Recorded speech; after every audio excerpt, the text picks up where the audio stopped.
আসসালামু আলাইকুম গাইস। আজকে আমি আমার ভিডিওতে দেখাবো কিভাবে ফোনের ডিপিআই বানানো যায়, কিভাবে ফোনের ডিপিআই বাড়াতে হয়। এই ডিপিআই বাড়াতে কোনো নেট কানেকশন, ইন্টারনেট কানেকশন কিচ্ছু লাগবে না। আপনারা শুধু দেখেন এটা এই যদি আপনার ফোন স্যামসাং 2 কোর হয় তাহলে কিচ্ছু লাগবে না ডিপিআই বাড়াতে। সবার প্রথমে চলে যাবেন আপনি সেটিংসে যাওয়ার পর সবচাইতে নিচে যে একটা ইন্টারফেস আছে ওইখানে ক্লিক করবেন। ওইখানে ক্লিক করার পর আবার নিচে একটা সবচাইতে নিচে একদম এইখানে একটা ক্লিক করবেন। ক্লিক করার পর এই যে এইখানে 6 বার ধাপ ক্লিক করতে হবে, মানে চালু স্পিডে। এখানে আমি 6 বার ক্লিক করে নিচ্ছি। এই যে 6 বার ক্লিক করার পর আমি এখান থেকে ব্যাক চলে আসলাম।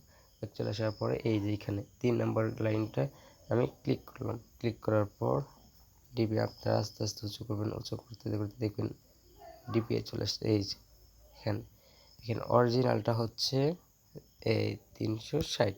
এইটা হলো অরিজিনাল, মানে সবসময় থাকে স্যামসাং 2 কোর। এখানে এটা থাকে সবসময়। দেখেন এটা এরকম বড়, দেখেছেন? এরকম বড় বড় থাকবে। আর যদি মানে আমার ভালো লাগে যেটা, আপনার ভালো লাগে যেটা এই 300, আমার ভালো লাগে, মানে আমার পারফেক্ট ভাবে আছে এই যে 445, আমি দিলাম 445। আবার ছোট হয়ে গেল। এভাবে ডিপিআই বাড়াতে হয়। আশা করি সবাই শিখে গেছেন। অন্য কোনো ফোনের ডিপিআই বাড়ানো লাগলে আমাকে বলবেন, আমি ভিডিও দিয়ে দিব। আল্লাহ হাফেজ, সবাই ভালো থাকবেন। Bye bye.